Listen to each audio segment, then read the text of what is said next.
సూర్యాపేట జిల్లా Kodad rural circle inspector Pratap లింగన్ను suspend చేస్తూ చిలుకూరు ఎస్ఐ సురేష్ రెడ్డిని జిల్లా పోలీస్ కార్యాలయానికి అటాచ్ చేస్తూ పోలీస్ ఉన్నతాధికారులు ఉత్తర్వులు జారీ చేశారు.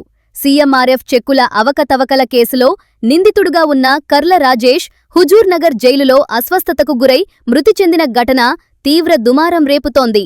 రిమాండ్కు ముందే పోలీసులు రాజేష్ను అదుపులోకి తీసుకొని తీవ్రంగా కొట్టారని, ఆ దాడుల కారణంగానే అతడు మృతి చెందాడని మృతుడి బంధువులు, ప్రజా సంఘాలు ఆరోపిస్తున్నాయి. ఈ ఘటనపై జాతీయ మానవ హక్కుల కమిషన్ కేసు నమోదు చేసి విచారణ ప్రారంభించింది. రాజేష్ మృతిపై న్యాయ విచారణ జరిపించాలని ప్రజా సంఘాలు డిమాండ్ చేస్తున్నాయి.